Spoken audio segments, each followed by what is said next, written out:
भिकल्याजी, आता तो मोठा पुरस्कार मिळाला जो घ्यायला तुम्ही दिल्लीला जाणार आहात.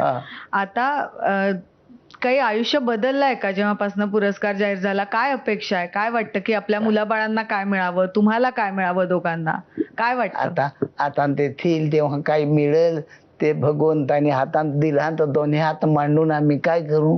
आणि माझा परिवार जो आहे, मी आमचे दोघांत परिवार आम्ही तर सुखाने आज परत दुःखाने जगलो, सुखाने जगलो काय. पण आता सरकारने हे वाद्याला जर आम्हाला काहीतरी दिला तर दिजल आणि मग आमचा परिवार सुखाने जगल. आणि माझे नाव कोणीतरी गेलकडे डवऱ्याने तारपा वाजवला आणि इथपर्यंत गेला तर आज सरकारने काहीतरी दिला तर दोन्ही हात मांडून घेईन ना. पण तुमच्याकडे मुलं येतात का शिकायला? हो येतात. अच्छा, येतात. तर हे शिकण्यासाठी काय पाहिजे? सगळ्यात एक तर दमसास पाहिजे, म्हणजे दम पाहिजे आणि स्वतःचे मनाला विचार पाहिजे. स्वतःचे मनाला नाही विचारलं तर कसलाही विकास होणार नाही.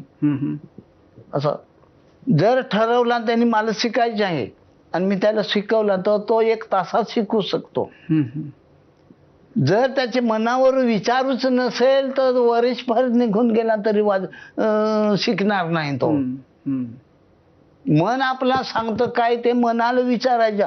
मन आपलं आहे पण आपल्याला पण विचार दिला मनाला विचारायचा. मग विचारातूच विकास होईल असं आहे.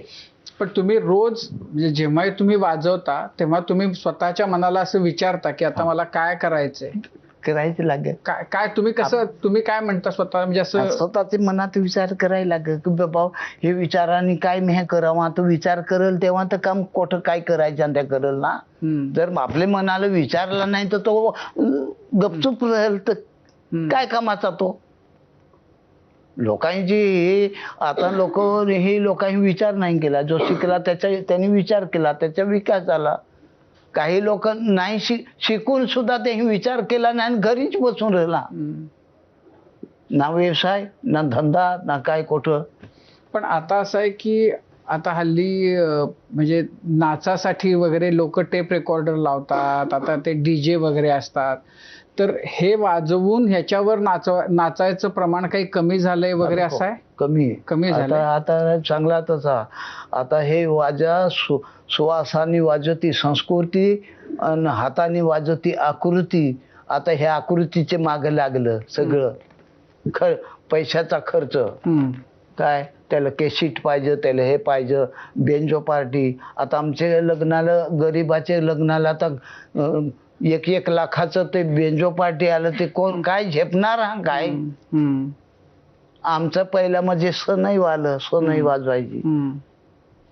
आता सनई थोडी कमजोर झाली. आता डीजेच पाहिजे आणि डीजेचा दणका माणूस असा काय. त्या चुकीच आहे पण सांगल कोण आणि सांगला तर हो मी सांगणारा कोण असं होतं ना.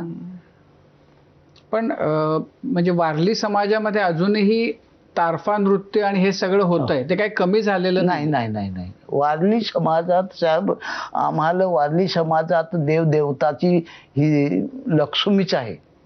ते थोडा तरी 12 कुंड्याची बारशील तारपा वाजवला पाहिजे. ह्या भरत्याचा तारपा आहे.